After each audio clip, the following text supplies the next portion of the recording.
안녕하세요. DJ 미아입니다. 오늘의 사연 시작해 보겠습니다. 안녕하세요. 저는 30살 직장인이고 남편은 저랑 동갑인 직장인인데요.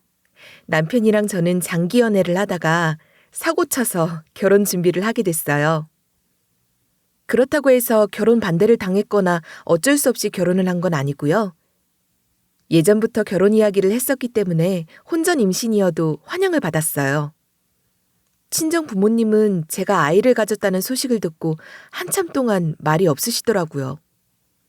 그러다가 친정 엄마가 이런 말씀을 하셨어요. 아이고, 우리 딸이 그렇게 기다리던 결혼을 하게 됐네. 혼전 임신만 아니면 정말 좋을 텐데 하필이면 애가 이렇게 갑자기 들어서서 어떡하냐. 친정 엄마가 걱정 어린 눈빛으로 저를 보시는데 아빠도 저를 걱정하는 게 만만치 않더라고요.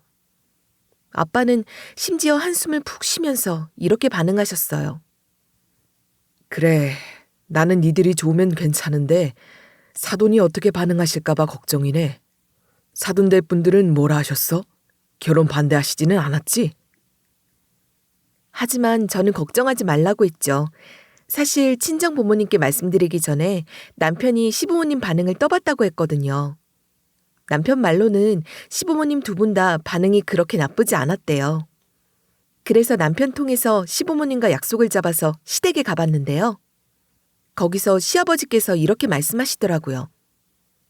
그래, 그런 건 신경 쓰지 말고 얼른 상견례하고 결혼 준비하자. 어차피 결혼을 약속하고 만난 사이인데 뭐 어떠냐? 그래, 식은 언제 올릴 거냐? 며느라가 네가 힘들 테니까 배가 더 불러오기 전에 하는 게 낫지 않니? 시부께서 이런 우려를 하시면서 저 같은 며느리는 언제든지 환영하신대요. 남편 말대로 시어머니께서도 반응이 그리 나쁘지 않아서 다행이었죠. 우선 시부모님께는 제가 이런 식으로 대꾸해봤는데요. 어머님, 아버님, 제가 배가 어느 정도 불러서 웨딩드레스를 입으면 보기 흉할 것 같아요. 일단 혼인신고만 하고 싶은데 그렇게 해도 될까요? 일단 저희 부모님은 결혼식은 나중에 올려도 되니까 혼인신고는 얼른 하라고 하셔서요. 다행히 시부모님도 저희가 원할 때 결혼식을 올리라고 하시더라고요. 임신을 한 상태로 웨딩드레스를 입긴 싫어서 일단 혼인신고만 했는데요. 결혼식은 아이를 낳고 올리기로 했고요. 남편은 결혼식을 안 해도 그만, 해도 그만이라고 하더라고요. 지금 해도 되고 늦게 해도 상관없다고 해서 제 뜻대로 하기로 했거든요. 이렇게 저한테 다 맞춰주는 남편도 그렇고 저를 이해해주는 아버님도 다 좋았는데요. 사실 장기 연애하면서 결혼을 조금 고민한 이유가 어머님 때문이었어요. 결혼 1년 전부터 시댁이랑 왕래했었는데 어느 날은 시어머니께서 저한테 소주 한잔 하자고 하더라고요. 전 술을 안 좋아하는 편이라 그냥 술잔만 채워놓고 제 앞에 놓아뒀어요. 그리고 시모 잔만 채워주고 있었는데 어머님이 취하니까 그때부터 저한테 별 이야기를 다 하시는 거예요. 시어머니께서 대뜸 이런 식으로 하소연을 하시는 거 있죠. 내가 아직 폐경이 안 왔거든. 내가 남편이랑 40살 될 무렵부터 각방을 썼어. 남편이 자꾸만 사랑을 안 하려고 해서 왜 그러는지 몰라. 갑자기 이 정도로 나 부끄러운 말을 서슴없이 하는 거예요.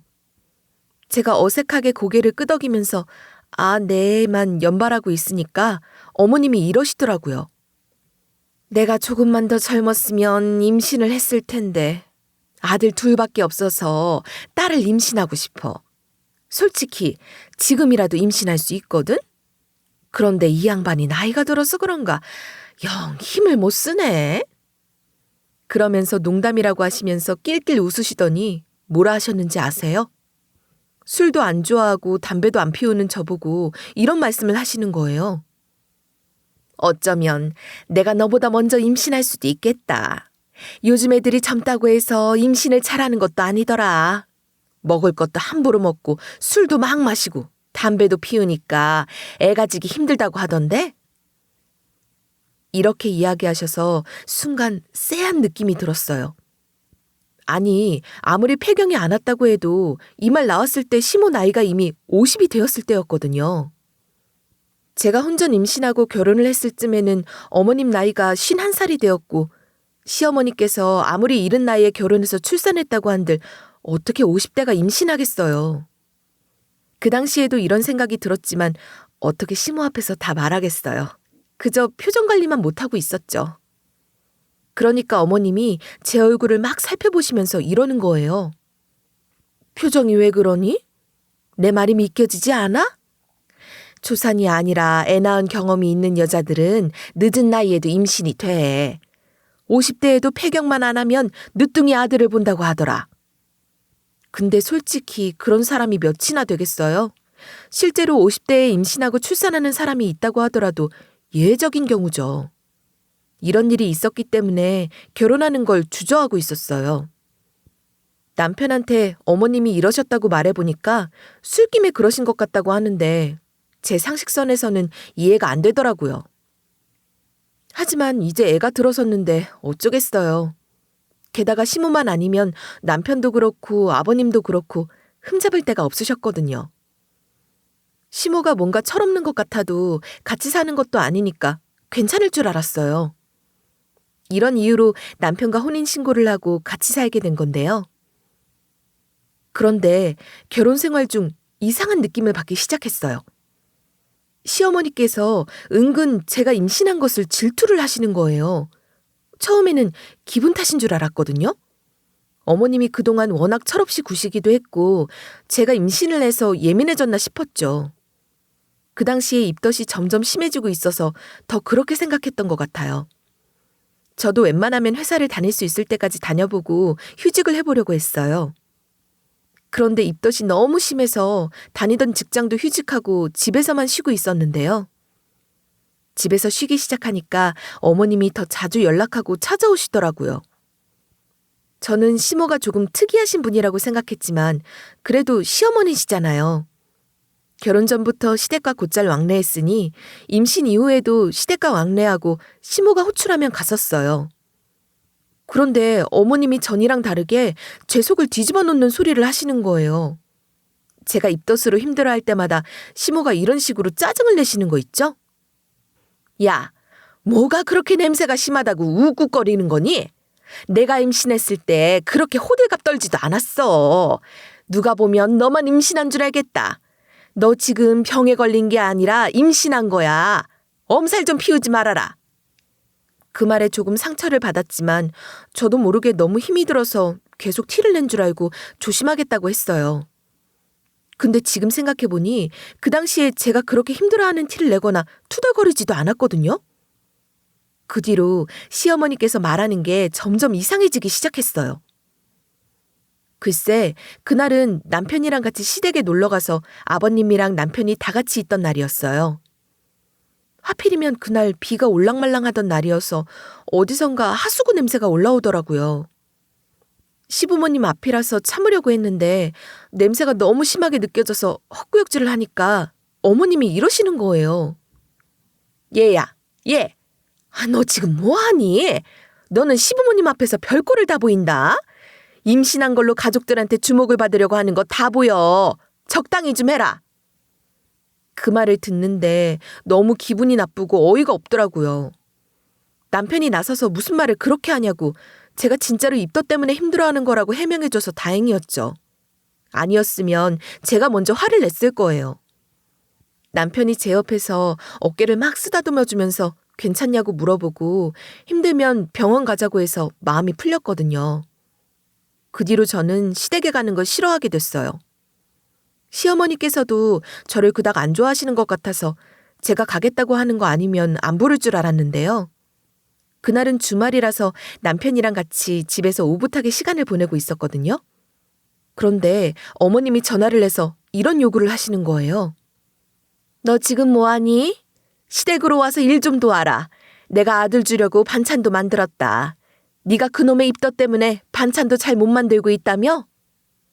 저는 이 말을 들은 순간 기분이 확 상했고 시모가 너무 꼴보기 싫더라고요. 그래서 처음으로 이런 식으로 시어머니의 호출을 거절했어요. 네, 어머님 말대로 제가 몸이 안 좋아서 다음에 갈게요. 지금 반찬도 못 만들 정도인데 어머님 뵈면 제가 실례일 것 같아서요. 제가 얼른 몸 상태가 좋아지게 만들어서 어머님 뵈러 갈 테니 조금만 기다려주세요. 가기 싫은 티 팍팍 내면서 싫다고 한 게 아니라 이렇게 정중하게 말씀드렸거든요. 그리고 이날 실제로도 몸이 안 좋았어요. 시어머니께서 전화로는 알겠다고 하셔서 한동안은 연락이 안 올 줄 알았죠. 그날 저녁에 갑자기 초인종 소리가 울리길래 인터폰을 확인해 봤는데요. 다른 사람도 아닌 어머님이 찾아오신 거라서 황당했죠. 말도 없이 집으로 오신 거라서 어이가 없으면서 도대체 왜 이러시나 싶어서 문을 열어드렸어요. 그런데 시모께서 저를 보시더니 이런 식으로 시비를 거시는 거예요. 별로 아파 보이지도 않는데 우리 집에 안 오겠다고 한 거니? 설마 나 보기 싫어서 엄살 떤 거야? 네가 임신했다고 너무 호들갑 떠는 것 같길래 한번 와봤다. 라고 하셔서 얼척이 없었어요. 심지어 저한테 삿대질까지 하면서 이런 막말을 하시는 거예요. 며느리 네가 임신이 대단한 일이라고 생각하나 본데 우리 때는 다들 조용히 애 낳고 넘어갔어. 요즘 애들은 참 영악해. 임신한 걸로 약자 행세하려고 하고 보호받으려고 하는 거잖아. 정환아, 네가 좀 말해봐라. 네가 봐도 그렇게 보이지 않니? 남편이 제 뒤에서 어머님이 하시는 말씀을 듣고 인상을 팍 쓰더라고요. 그리고 잔뜩 짜증난 목소리로 시어머니께 이리 대꾸했는데요. 엄마 또 이런다. 질린다 진짜. 내가 그런 뜻으로 전화한 게 아니잖아. 우리 와이프 임신했으니까 입덧한 것 좀 이해해달라고 말했는데 왜 자꾸 이러는데? 남편도 신혼 초 때부터 제가 임신한 걸로 시모가 은근 트집 잡아왔다는 걸 알고 있었어요. 남편이 어머님한테 왜 그렇게 말하냐고 그만하라고 말렸는데도 시모가 끝까지 이런 식으로 툴툴대는 거예요. 지금 네 마누라라고 편드는 거니? 네가 몰라서 그래. 너도 솔직히 말해봐라. 쟤 때문에 힘들고 짜증나지 않냐? 나는 임신했을 때 남편 밥 차려주고 청소하고 빨래하고 다 했어. 그래도 아무 소리 안 하고 여자답게 얌전하게 잘 있었다. 그러니까 지금까지 남편이 나랑 같이 사는 거야. 아님 이혼당하지. 그런데 얘가 시애미 앞에서 하는 꼴 보니까 나 없으면 더 가관이겠더라. 아주 하루 종일 애뱉다고 징징대겠어. 시어머니께서 망언을 퍼붓고도 뻔뻔하게 집 안으로 들어오려고 하시더라고요. 바로 그때 남편이 어머님을 막아서서는 이런 식으로 일침을 날렸어요. 우리 와이프 그 정도 아니야. 나 힘들게 한 적도 없으니까 이러지 마. 엄마 이러면 우리 집에 오지 말라고 할 거다. 임신해서 안 그래도 힘들어하는 사람을 왜 이렇게 못 살게 구는 거야. 하지만 시모가 끝까지 저한테 입덧하는 척 연기하는 거다. 멀쩡한데 주목받으려고 힘들어하는 척 하는 거래요. 남편이 결국 그 말을 듣고 어머님을 억지로 돌려보냈는데요. 남편이 시모를 확 밀어낸 다음에 현관문을 닫아버리니까 제 속이 다 시원해졌죠. 게다가 남편이 시어머니 대신 저한테 이런 식으로 사과를 해줬어요. 여보, 미안해. 엄마가 도대체 왜 저러는지 모르겠어. 당신이 임신하고 결혼하기 전까지는 단 한 번도 이런 적이 없거든. 엄마가 왜 저러는지 내가 차차 대화하면서 알아볼 테니까 당신은 신경 쓰지 마. 뱃속에 있는 우리 애기한테만 신경 써. 앞으로 엄마가 우리 집에 못 들어오게 할게. 남편이 이렇게 제 편을 들어주니까 어머님의 기행을 참고 살 수 있었죠. 그날 시모가 내쫓긴 게 열받았는지 저한테 연락해서 따졌거든요. 하지만 남편이 저 대신 전화를 받아서 시어머니와 이렇게 싸워줬어요. 엄마가 계속 집사람한테 이상하게 굴었잖아. 그거 내가 모르고 있을 줄 알았어? 우리도 참을 만큼 참았으니까 적당히 좀 해. 이러면 더 이상 엄마를 부모이자 우던으로서 못 대한다. 엄마가 자꾸 그러면 아빠한테도 다 말해버릴 거야. 얼척없게도 시모가 남편이 하는 말에 대꾸도 하지 않고 전화를 확 끊어버리더라고요. 남편이 곧바로 아버님께 전화해 한마디 하려고 하길래 제가 시간이 너무 늦었으니 내일 전화하라고 했어요. 그러니까 남편이 겨우 마음을 진정시키고 다음날에 시부한테 전화해서 이렇게 말하는 걸 들었었어요. 아빠, 요즘 엄마 이상한 거 알고 있어? 엄마가 와이프를 질투하는 것 같아서 그러려니 하고 놔뒀거든? 그런데 이제는 대놓고 막말을 하고 집까지 막 찾아와서 못 살게 굴잖아.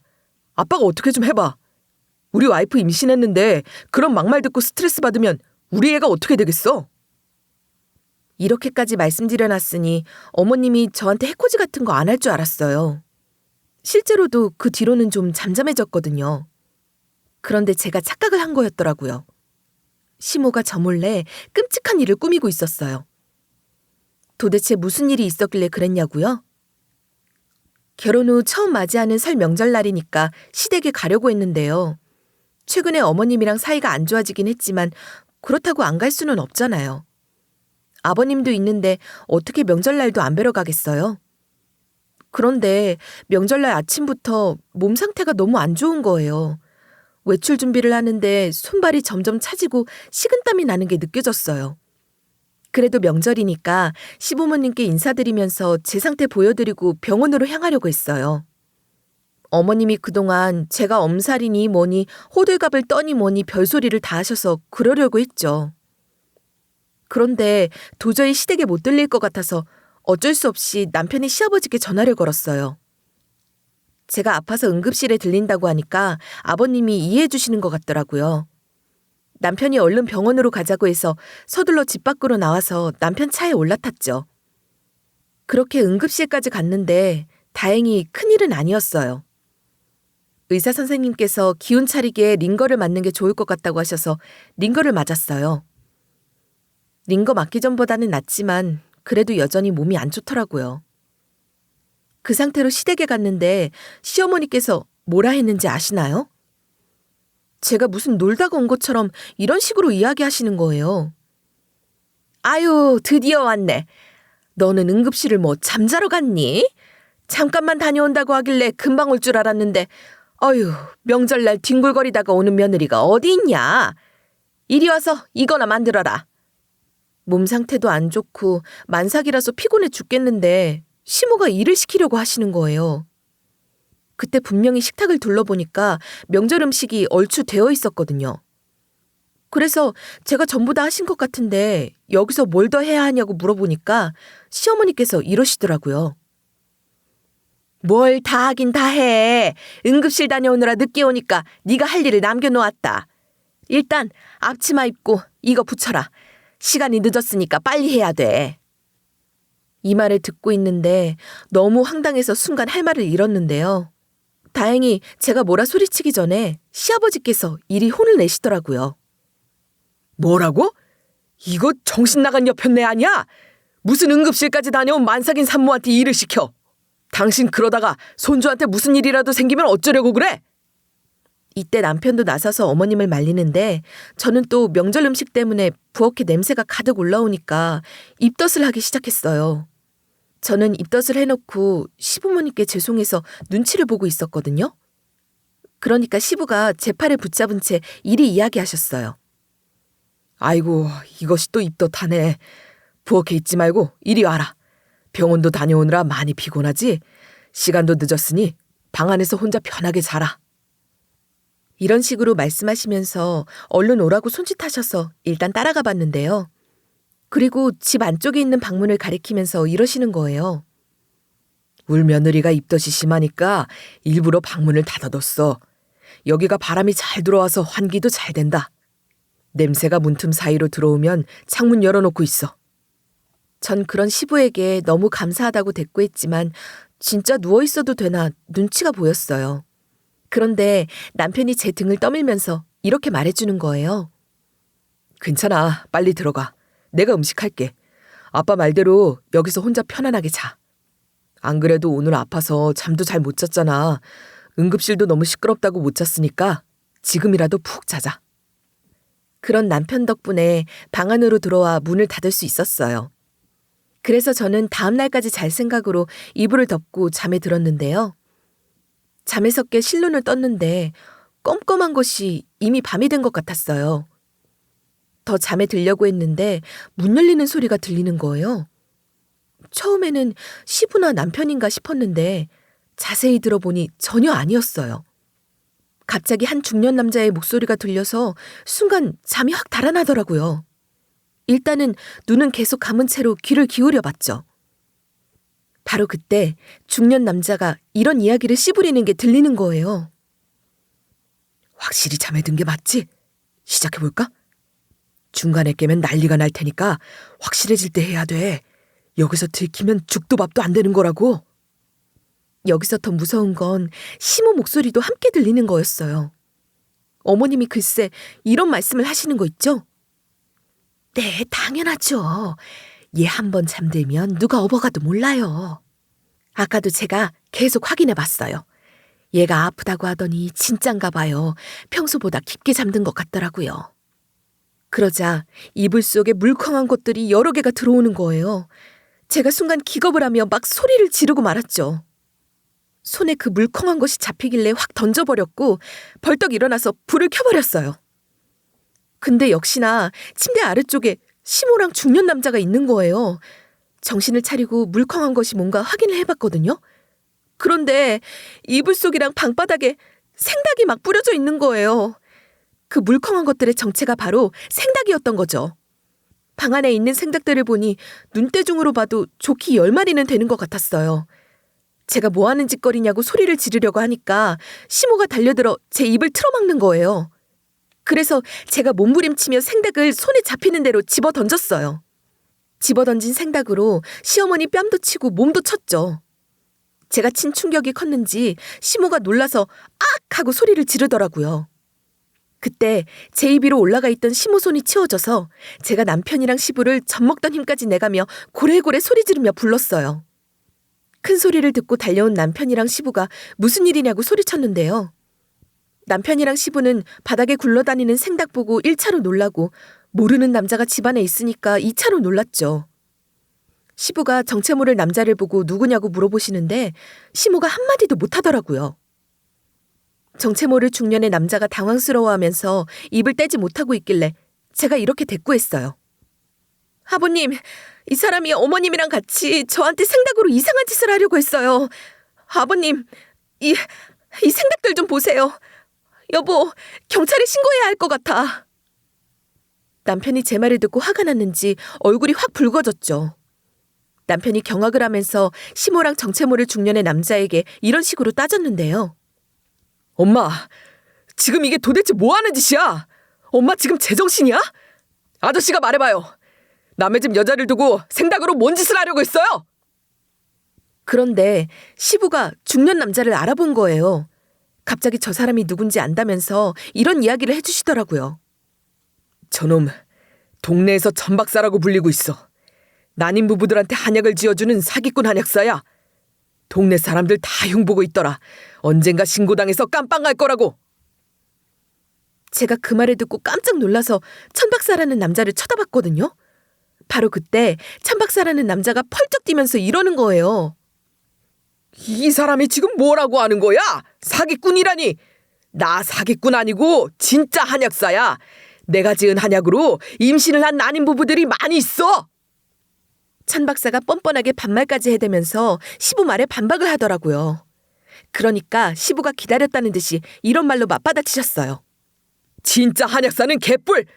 아이가 간절한 부부들을 말로 꼬드겨서 이상한 방법으로 돈을 뜯어내고 조종하는 놈이더만! 내가 소문만 듣고 이러는 줄 알아? 내 친구의 아들네 부부가 니한테 당했어! 네가 임신할 수 있다면서 돈 받아먹고 이상한 의식 같은 거 치러줬다며? 내 친구가 워낙 황당한 일을 겪어서 너 고소할 돈만 있으면 고소하고 싶다고 하더라. 이후로도 시부가 천박사를 욕하면서 소리를 바락바락 지르셨는데요. 그런데 시모가 나서서 이런 식으로 천박사를 변호해 주는 거예요. 여보, 천박사 이상한 사람 아니야. 당신이 누구한테 들은 말인 줄 몰라도 그거 다 헛소문이라고. 내가 이 두 눈으로 천박사 한약사 면허증을 봤어. 내가 사실 임신이 간절해서 천박사를 만나러 가봤거든? 그런데 천박사가 나보고 아직 50살이고 폐경기가 안 왔기 때문에 임신이 가능하대. 천박사가 이렇게 하면 임신이 잘 될 거라고 해서 한 거야. 나쁜 의도는 없었어. 심지어 시모도 그렇게 생각하고 있어서 천박사 말을 계속 믿어왔대요. 제가 보기엔 어머님이 임신을 하고 싶어 하니까 입김을 불어넣은 것 같았어요. 시어머니께서 글쎄 끝까지 이런 말로 천박사를 옹호하는 거 있죠? 천박사가 자기 말대로 하면 임신할 수 있다고 했어. 이게 솔직히 며느리한테 해가 되는 것도 아니고 믿져야 본전 아니야? 천 박사가 만약에 실패하면 자기가 다 돈을 돌려주겠다고 해서 해본 거란 말이야. 이렇게 시모가 하는 말을 들어보니 천 박사가 어머님을 조종하고 있는 것 같더라고요. 제가 바로 그때 천 박사에게 이런 식으로 물어봤거든요. 저기요, 멀쩡한 사람 옆에 왜 생닭을 가져다 놨어요? 한약사면 한약사답게 한약을 처방해 줄 것이지 왜 생닭 가지고 이 난리를 피웠냐고요. 저는 그래도 한약사면 그럴듯한 답을 해줄 줄 알았거든요. 그런데 이 미친 천 박사가 글쎄 이런 말을 다 쫑알거리고 있더라고요. 내가 괜히 이 미친 짓거리를 한 게 아니야. 내가 양방 쪽 의사면 이런 일 저지르지도 않았어. 하지만 내가 또 한방을 공부한 사람이잖아? 옛날에는 한약도 다려서 먹였지만 이런 의식도 함께하면서 진심으로 잉태가 되길 빌었다고. 이게 전부 다 도속적인 의미가 담겨 있어서 한 거야. 닭은 엄마를 의미하고 알은 자식을 의미하거든. 생닭 속에 임신하고 싶은 사람의 이름을 적은 종이를 넣고 임산부 옆에 생닭을 가져다 놓으면 알이 나온다는 의미로 임신이 돼서 한 의식이야. 이런 식으로 무슨 말도 안 되는 개소리를 짓거리는 거예요. 도저히 참을 수가 없어서 제가 나서서 하나씩 물어봤는데요. 그럼 왜 닭을 이렇게 많이 놔둔 건데요? 의식 같은 걸 할 거면 조상님한테 하듯이 제사상이나 차릴 것이지. 무슨 저주 내리듯이 왜 이러셨냐고요.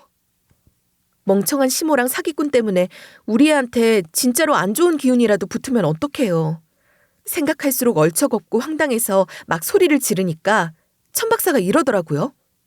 건강하고 젊은 임산부 발밑에 닭 10마리를 두는 게 중요해서 이렇게 한 거야. 임신을 10개월 동안 한다는 상징적인 의미 때문에 10마리를 둔 거라고. 나도 그냥 제사상 차리고 그러면 여기까지 올 필요도 없고 편했지. 이 사람이랑 같이 제사상 차리고 조상님께 빌어봤는데도 애가 안 들어서는데 어떡해. 더 효과 좋은 방법을 써야지. 누가 보면 모든 사람들이 생닭 10마리를 임산부 발밑에 두고 의식을 치르는 줄 알겠어요. 헛소리가 진실이라도 되는 것처럼 당당하게 이야기하길래 제가 이렇게 맞받아쳤죠. 뭐라고요? 어머님이 임신하려고 이미 제사까지 했었다고요? 도대체 언제 어디서요? 그건 또 얼마나 받고 하셨는데요? 어머님은 연관도 없는 남의 집 사람이랑 제사상을 차리는 게 말이 된다고 생각하세요? 제가 시모한테 입 꾹 다물고 있지 말고 변명이라도 해보라고 했거든요. 그러니까 시모가 갑자기 억울하다는 표정으로 이리 호통치시는 거예요. 아니, 그렇게 치면 너도 남의 집 사람 아니니? 천 박사님은 전부 다 내가 잘 되라는 마음으로 조상님께 빌 제사상까지 차려준 사람이야. 돈도 그렇게 많이 안 받았어. 아주 조금 받았다. 아주 조금. 이때 제가 어머님한테 얼마 드렸냐고 추궁하니까 망설이다가 말씀해 주셨는데요. 그 금액이 엄청나게 크지는 않았지만 당연히 남에게 주기 아까웠죠. 아버님은 시모가 푼돈을 날리고 뻘짓을 했다는 말을 듣고 머리가 아파졌는지 이마를 짚으면서 이러셨어요. 아이고, 그동안 용돈을 늘려달라고 그렇게 난리더니 여기에 돈을 쓰려고 그랬어? 난 또 이 사람이 늦바람이라도 불었나 했네. 미치겠다. 미치겠어. 재산이 의식이니 사기꾼 혓바닥에 당해서 돈을 갖다 바친 게 한 번도 아니고 무려 2번이나 있었다니 시어머니께서 아주 호구 잡히신 거죠. 그리고 천 박사가 하는 말도 들어보니까 완전 코에 걸면 코걸이, 귀에 걸면 귀걸이 아닌가요? 아니, 닭으로 임신을 기원한다면서 10이라는 상징적인 숫자는 왜 닭이 아닌 사람 임신 개월수로 따지는데요? 말이 완전 앞뒤가 안 맞는 거예요. 근데 시모는 이 말에 껌뻑 속아 넘어간 것 같았어요. 도대체 뭐 때문에 그랬는지 이런 식으로 다시 한번 물어봤거든요. 어머님이 이런 사기에 당했다는 게 정말 받아들이기 너무 어렵거든요. 한약을 처방해 준 것도 아닌데 어떻게 이런 말에 넘어가셨어요? 저는 이렇게까지 캐물으면 정말 이성적이고 납득이 갈 만한 대답이 나올 줄 알았어요. 그런데 시어머니께서 제 질문에 이리 대답하시더라고요. 나도 처음엔 이상했거든. 임신이 될 거라고 하면서 너무 특이한 방법을 시키니까 처음엔 의심했어. 그런데 내가 천 박사 하는 병원까지 가봤는데 실제로 한약사가 맞더라. 게다가 한약까지 잘 지어서 난임 부부들이 임신이 된 걸 직접 봐서 믿은 거야. 아무리 들어봐도 어머님이 하는 말이나 행동이 이해가 되지 않더라고요. 그래서 제가 그때 다그치듯이 이런 식으로 물어봤거든요. 어머님, 이렇게까지 임신을 하려던 이유가 뭐예요? 이렇게 번듯한 자식이 있는데 왜 또 애를 낳으려고 하셨냐고요. 설마 생닭으로 의식을 치르려고 하는 거 제가 임신한 것 때문에 그러셨어요? 질투심 때문에 그런 거예요? 제가 이렇게 잘잘못을 따져봤는데 시모가 시인을 해버리는 거예요. 어머님이 얼척없게도 저한테 이런 말씀을 하셨어요. 사실 네가 임신을 하니까 질투심을 느낀 건 맞아. 임신이 너무 하고 싶었는데 네가 젊고 건강하다는 이유 하나만으로 바로 애가 들어섰잖니. 그동안 시어머니께서 이상한 행동을 하실 때마다 저를 질투하시는 건가 싶었거든요. 하지만 시모가 며느리를 질투하는 게 흔한 일은 아니잖아요. 도저히 제 선에선 이해할 수 없는 일이라 제가 착각한 거라고 생각하고 있었죠. 그런데 저 혼자 느끼는 게 아니었고 실제로 어머님이 절 질투하고 있었어요. 시어머니께서 자기 입으로 며느리를 질투하고 있었다고 고백하는데 어이가 없더라고요. 남편이랑 아버님도 이 말을 듣고 너무 황당해했는데요. 그러다가 아버님은 이리 윽박지르셨어요. 아무리 임신한 며느리가 부러워도 이런 짓을 저지를 수 있어? 내가 이런 와이프를 두고 있고 이런 여자가 애들 엄마라는 사실이 너무 부끄럽고 수치스럽다. 내가 괜히 그동안 당신 피해 다닌 줄 알아? 당신이 이렇게 덜 떨어진 사람처럼 구니까 피했던 거야. 이때부터 저는 모르고 있었던 아버님의 이야기가 술술 나오는데 너무 충격적이더라고요. 시아버지께서 어머님과 잘 지내고 계시는 줄 알았는데 이런 이야기를 다 해주시는 거예요. 나는 이 사람이랑 결혼하고 싶지 않았지만 우리 부모님이 엄청나게 무섭고 엄하셔서 중매 결혼을 한 거다. 그런데 결혼하고 나서 보니 저 사람이 어디 나사 하나 빠진 사람 같으니까 너무 힘들었어. 지능에 문제가 있거나 지적장애 이런 건 아닌데 어딘가 어리버리하고 같이 살면 너무 답답하더라. 눈치도 너무 없어서 분위기 파악도 못하고 곤란했던 게 한두 번이 아니야. 여기까지는 그나마 그럴 수도 있다고 생각했거든요. 아버님이 글쎄 이혼 생각도 하셨다면서 이렇게 이야기를 이어나가시는 거 있죠? 그 당시에 이혼하는 게 쉬운 것도 아니고 결혼했으니 애 하나는 낳아야 하지 않겠냐. 집안 어르신들이 워낙 난리라서 애를 낳았거든. 나는 아내가 임신했으니 전부 다 잘해주고 챙겨준 건데 저 사람이 그걸로 관심을 받으니까 계속 임신을 하려고 했어. 나는 첫째로 만족하고 있었는데 안사람이 둘째도 낳자고 해서 낳게 된 거야. 하지만 그 뒤로 저 사람이 계속해서 애를 낳자고 매달리니까 더 이상 안 된다고 했지.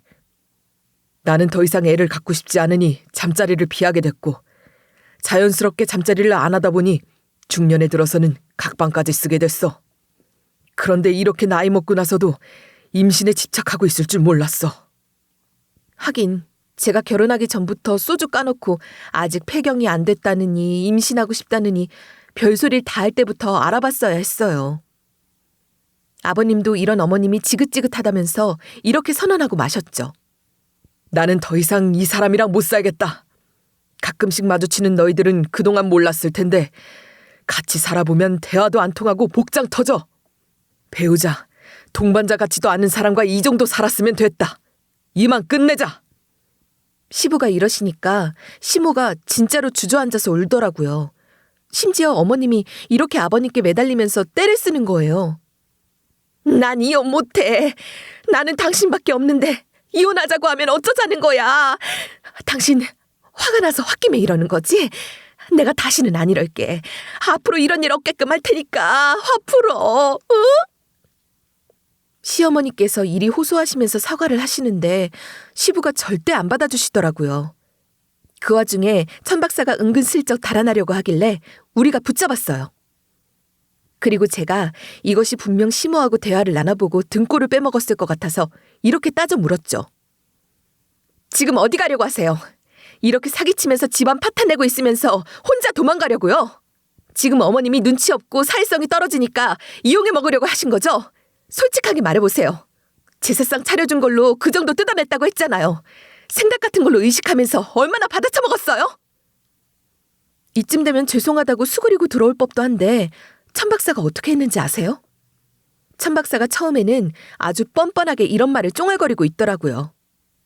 사기라니? 이용해 먹었다니? 난 그런 적 없어. 왜 의사를 사기꾼 취급해? 내가 뭐가 부족하다고? 나 돈 같은 거 하나도 필요 없어. 이게 다 환자들을 위해 4시간 내서 해준 건데 의사를 이런 식으로 대하는 게 어딨어? 나 이거 전부 다 돈 안 받고 해준 거야. 이런 식으로 구라를 치고 있는데 제가 거기서 가만히 있었겠어요? 지금 당장 경찰 부를 거라고 난동을 피우고 시부랑 남편까지 나서서 뭐라 하니까 그제서야 이렇게 진실을 실토하는 거예요. 내가 사실은 많이는 아니고 진료비 정도는 받았어. 나도 먹고 살아야 할 거 아니야. 의사라고 항상 돈을 잘 벌고 많이 있는 거 아니야. 병원 월세 낼 정도는 돼야지 나도 환자들을 돌볼 수 있으니까. 그러니까. 이러면서 받은 금액을 이야기해 줬는데요. 그 금액 듣고 저도 놀라고 남편도 놀랐거든요. 그런데 시부가 더 놀라 까무러쳐서 이런 식으로 악을 지르셨죠. 뭐? 여보, 저 사람 말이 사실이야? 아까 재산이 뭐니 그 돈을 쓴 것도 열받아 죽겠는데 이번엔 뭐? 고작 이 생닭 가지고 발광하려고 그렇게 큰 돈을 써? 당신이 나 몰래 그 정도 돈이나 빼돌려서 쓰고 있었다고? 도대체 어떻게? 설마 돈 모은다고 조금씩 빼가던 게 이놈 때문이었어? 시어머니께서 잔뜩 굳은 채로 작게 고개만 끄덕이고 있으니까 아버님이 얼굴이 점점 붉어지시더라고요. 결국 시아버지께서 손에 잡히는 물건을 전부 다 집어 던지면서 이런 식으로 폭발하시고 마셨어요. 난 당신이 좀 모자란 줄은 알았는데 이 정도일 줄은 몰랐어. 더 이상 같이 못 살겠으니까 짐 싸서 나가. 나 지금 홧김에 하는 말 아니고 진심으로 하는 말이야.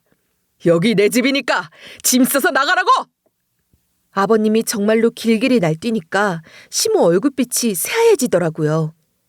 남편은 그런 시부 보고 이런 식으로 달래드리고 있었어요. 아빠, 일단 진정해. 우리가 경찰 불러서 정리하면 되니까 화내지 마. 나도 엄마가 이런 사람인 줄 몰라서 엄청 황당하거든? 아빠 마음 이해하니까 진정해봐. 이렇게 남편이 아버님을 붙잡고 이러는 동안 저는 112에 신고를 했는데요. 우선 경찰한테 이렇게 말했거든요. 여보세요? 여기 저희 집에 사기꾼이 들어와서요.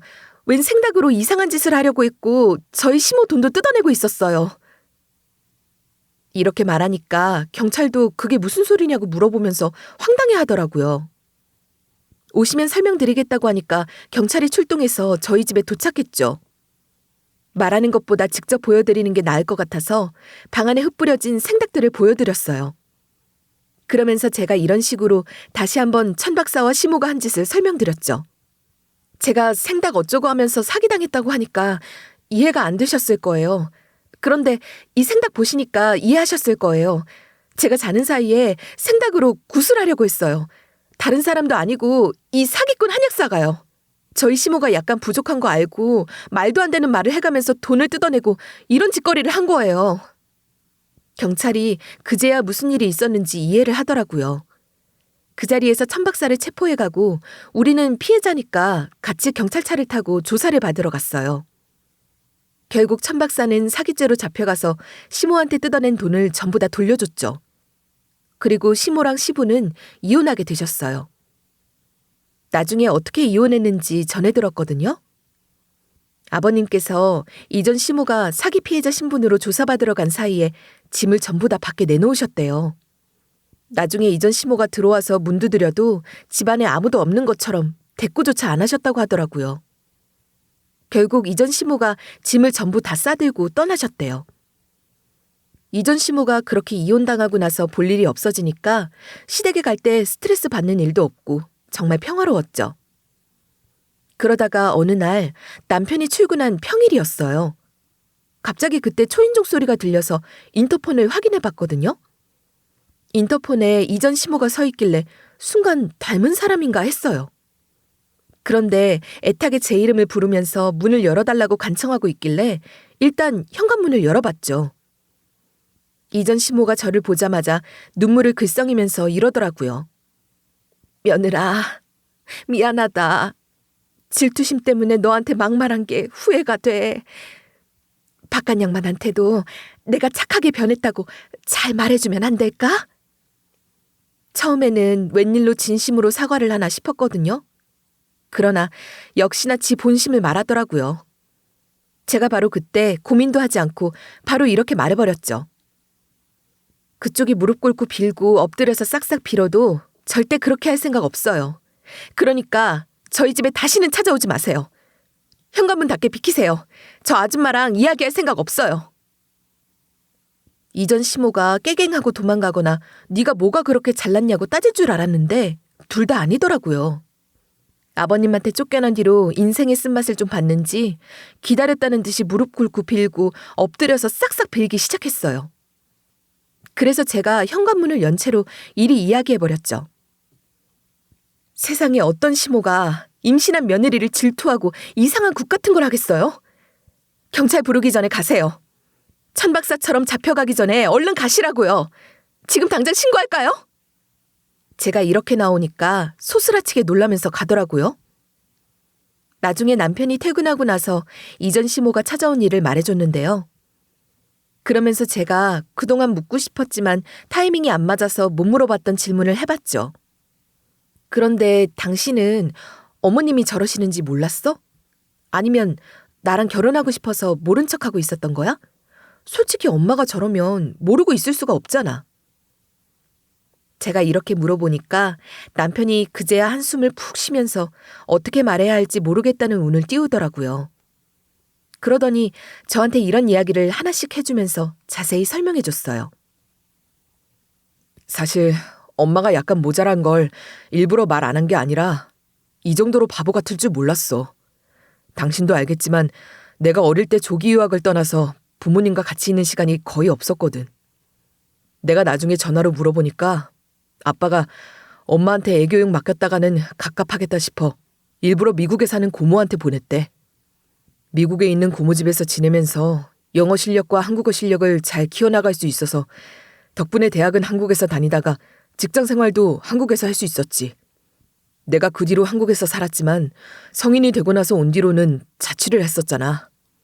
부모님 뵈러 갈 때만 엄마를 보니까 실제 생활에서 어느 정도 수준으로 어리버리한지는 몰랐어. 남편이 이렇게 말해주니까 그제야 시모에 대해서 이야기하지 않은 게 납득이 가더라고요. 남편도 모르고 있었으니 전 이해를 한다고 하고 남편과 잘 지내고 있어요. 지금은 출산을 한 다음에 몸조리를 끝내고 원래 몸 상태로 돌아오자마자 결혼식을 올리려고 했는데요. 그런데 결혼식 며칠 전에 이전 시모한테 전화가 온 거예요. 받을까 말까 고민하다가 왠지 모르게 이전 시모가 결혼식 날 찾아와서 깽판을 칠 것 같아서 전화를 받아봤어요. 그러니까 이전 시모가 이렇게 묻는 거 있죠? 며느라, 너 이제 곧 결혼한다며? 동네 사람들한테 들었어. 그 사람들이 나랑 남편이 이혼한 줄도 모르고 아들 결혼 축하한다고 말해주더라. 이전 시모랑 이전 시부 인맥이 어느 정도 겹치는 부분이 있었나 봐요. 저는 소문이 이렇게까지 날지 몰라서 난감해하다가 이렇게 단호하게 이야기했죠. 그래서요? 왜 전화하신 거예요? 전 어머님이 축하한다는 말 그닥 듣고 싶지도 않아요. 설마 제 결혼식에 오시겠다고 하시는 건 아니죠? 결혼식 어디에서 올리는지 알고 계세요? 불길한 예감이 들어서 이렇게 물어보는데 제 예상이 맞았더라고요. 동네 사람한테 청첩장을 보여달라고 부탁해봤다면서 자기를 초대해달래요. 저한테 이런 식으로 말도 안 되는 설득을 하는 거 있죠? 나도 결혼식 축하해주러 가고 싶어.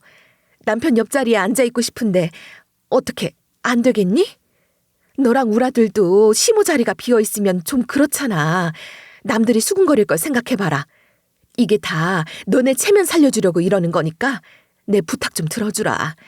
어차피 비어있는 자리니까 어려운 거 아니잖니. 이전 시모가 징그럽게 굴면서 자기 한 번만 봐달래요. 사람이 살면서 실수 한 번쯤은 할 수 있지 않냐고 사정을 하더라고요. 그래서 제가 그런 이전 시모를 비웃으면서 이리 대꾸했죠. 어머님 오시면 아버님이 가만히 있을 것 같으세요? 그리고 저도 가만히 안 있을 거예요. 경찰에 바로 신고할 거라고요. 어머님 오시기만 해봐요. 제 결혼식이고 뭐고 다시는 제 인생에 참견 못하게 할 거니까요. 이전 시모가 어떻게 자기한테 이럴 수 있냐고 생 난리를 피우길래 전화를 끊어버렸어요. 그리고 이전 시모 연락처를 차단해버렸죠. 솔직히 이래놓고 이전 시모가 오면 어쩌나 걱정되더라고요. 마냥 당하고는 있지 않을 거라서 결혼식 전날에 남편이랑 같이 시댁에 가서 아버님이랑 전부 다 상의했어요. 이전 시모가 제 결혼식을 찾아오면 어떻게 할까 상의도 하고 머릿속으로 어떻게 할지 작전도 다 짜놨거든요. 다행히 이전 시모가 저랑 아버님 그리고 경찰이 무서웠는지 결혼식에 안 왔더라고요. 제가 그토록 원하던 축하만 받는 아름다운 결혼식을 잘 치르게 됐고요. 얼마 전에 회사로 복귀도 잘한 상태예요. 친정엄마가 육아를 많이 도와주셔서 시모 빈자리는 하나도 못 느끼고 있어요. 게다가 시부가 요리를 잘하셔서 반찬까지 보내주고 계시거든요. 시부가 시모 역할까지 해주시니 너무 행복한 결혼 생활을 보내고 있네요.